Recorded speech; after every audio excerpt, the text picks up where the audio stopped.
grievance is to the Minister for Transport and Planning and Infrastructure, and I thank you for accepting the grievance.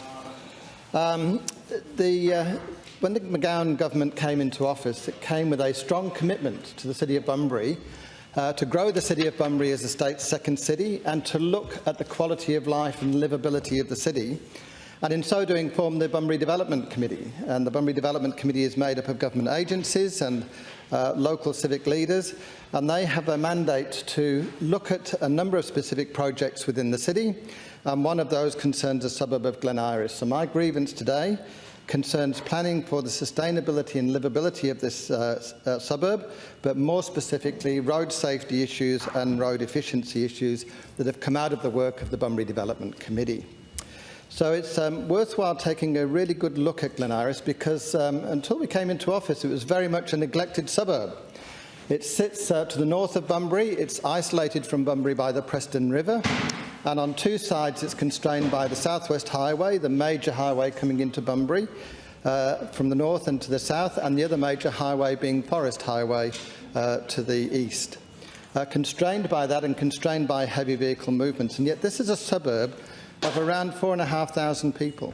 4,500 people, created back in the 90s with a lot of promises about civic amenity, but 4,500 people who have access to very limited parks, no recreation space, and whose suburb is driven around a lack of any sort of centre or village heart, where all roads lead to one road, which is Victoria Road, and that has become a major source of concern from a safety point of view and from an amenity point of view for the people who live in this suburb. Right.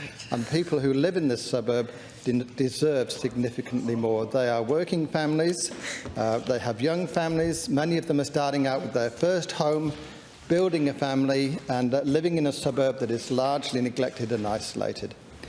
So, if I come back to Victoria Road is a particularly interesting road. At the northern end, there's a major intersection which comes onto Forest Highway, and at the southern end, we have an intersection with the South West Highway. And all of the north-south feeder roads into Glen Iris come out onto Victoria Road, which was originally envisaged as a village heart, the sort of centre for the suburb. Now, I've been on that road at a busy time during the rush hour, and the road would be about 1 kilometre long, and traffic build-up from the south has overlapped traffic build-up from the north with complete gridlock. And I want to talk about why that's the case. At the northern end with the intersection with Forest Highway, we have the very successful farmers market immediately on a left-hand turn from the intersection, and that's very popular locally but incredibly popular with visitors. So we have a situation where we have a lot of traffic that is turning into Glen Iris and into the farmers market, doing a left turn and getting caught up with blockages at the entrance to the farmers market, and traffic that's turning right off Forest Highway into Victoria Road, getting constrained by that build-up of traffic turning left into the farmers market. And then further down we have the Grace Christian School, which is both a high school and a primary school, with a lot of pickups and drop-offs. Giddy Primary School with similar number of pick-up and drop-offs. And we also have on that north-south linkage Picton Primary School. So we have 3 primary schools that are all feeding into the traffic on Victoria Road at similar times. And then we have recent developments like the Step Up, Step Down facility that the McGowan government has delivered on. And we have medical practices and churches that have established in there. All without a sense of what the future of Victoria Road is, and all without all has built up on what was originally a reasonable intersection, but has now become an intersection that is regularly failing, particularly on weekends.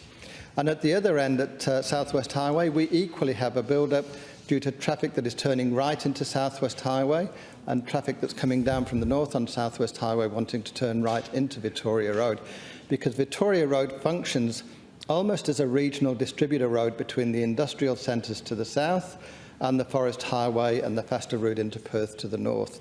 So not only is it distributing local traffic, it's also acting, even though it wasn't designed to, as that regional distribution road. So for all of those reasons, we now have a conflict, particularly with parking on one side of Victoria Road and people trying to access either the schools or the farmers market across a very, very busy road. So clearly it needs some significant consideration. Now, I know that Main Roads and the Department of Planning and the BDC have been advancing planning for this area. And I certainly support that, and I'm very appreciative of it. So my request is, how can we advance, particularly the construction of the roundabout that's proposed at the southern end of Victoria Road, and get that moving so that the local people can see tangible evidence of what's happening, and also start the engagement with the community around the roading issues at the north and the intersection of Forest Highway and Victoria Road, because that is a very topical subject for local people. We need to work in a way that enables future development within the Glen Iris area to develop that village appeal, to develop a sense of sustainability and walkability and safety, and a suburb that people can feel proud of and really appreciate. And we can look at that from the point of view of long-term sustainability with greening and with traffic calming, and looking at how we can divert traffic into a more appropriate system of management, particularly that intersection with Forest Highway.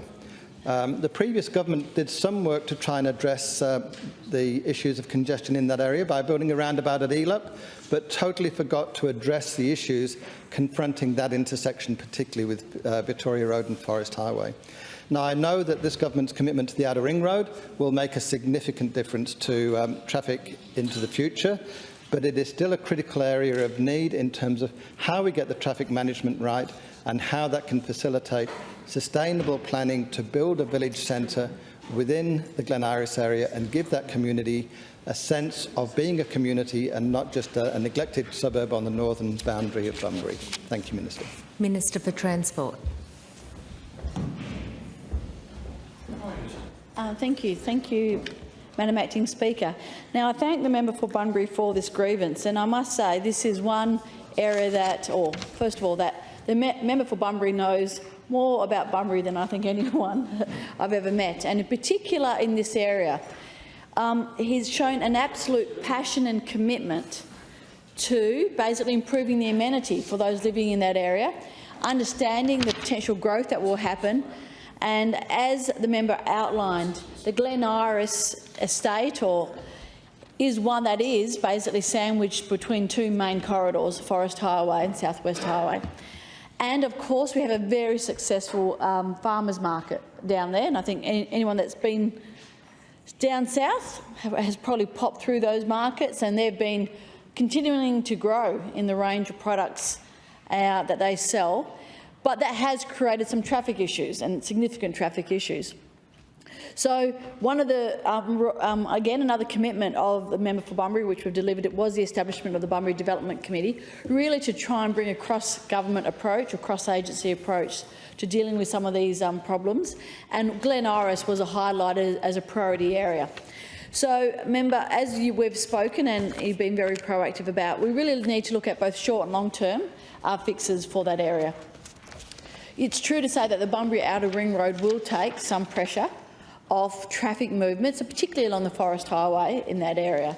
So, and as you know, that project is well advanced. We'll be making further announcements relating to that project, but well advanced in its preparation for construction, and that will take some pressure.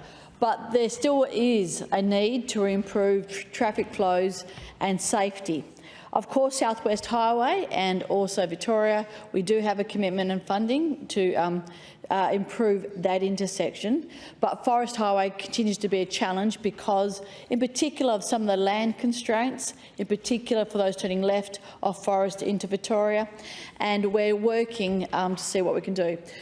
So after consultation with yourself and, of course, with the agencies, what we are preparing to do, and I'll be continuing to work with you, is how we can get some short-term, and when I'm saying short-term, probably over the next 10, 15 years, but short-term being delivered over the next 12 to 18 months, fixes to some of the traffic problems. That will be looking at how we can improve the turning capacity, whether it be how we signal the lights.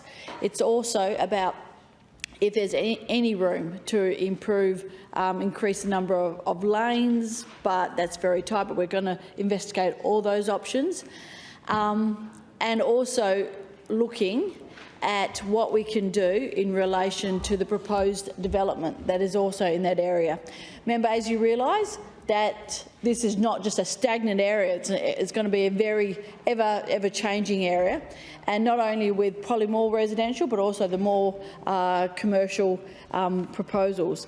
So, you know, as has been outlined in my notes, we're expecting continuing volumes of traffic, but then there will be an impact of the Bunbury Outer Ring Road. New developments. Of course, there's complexities around the planning for future corridors, rail corridors in that area, and also understanding that this is a residential area that needs a greater heart, is the word I think you described. And I know you've been working with a number of agencies of how we can make sure we can get a sort of a centre, a commercial centre for that area. So what we're committing to do, working with yourself, member, is identify some short-term, and as I said, short-term to be delivered over the next 12 to 18 months, but measures that will facilitate movements, improve movements for the next 10 to 15 years, while committing to planning the longer-term fixes, in particular on road corridors, with negotiations with all the landowners and the community. So, member, we commit that over the next month that we'll be able to working with the Bunbury Development Committee and yourself, basically determine some short-term fixes. And as I said, it may be how the timing of the signals of the lights, any road improvements we can have around Victoria Avenue, supporting any new proposed developments by giving certainty about long-term road corridors and also access for any new commercial developments, and of course also supporting, I think, the Bunbury Development Committee's keenness, and also yours in particular, member, about how we can continue to support the Glen Iris estate for all their other amenity requests, which extend beyond my portfolio, but I know you've raised them directly with me too, in relation to the issues that you raised about parking, public open space, and making sure that this this subdivision or this home for 4,500 people can continue to grow successfully with access to quality parks, but also have access to a local commercial and retail, but in particular a local commercial district. So we will commit to, as I said, providing long-term certainty for road corridors and short-term improvements that I think will stabilise the traffic issue over the next 10 to 15 years, noting that the Bunbury Outer Ring Road will reduce some of that pressure, but stabilising the traffic issue and then creating the certainty to allow future development and future amenity to be brought to that area. Thank you very much.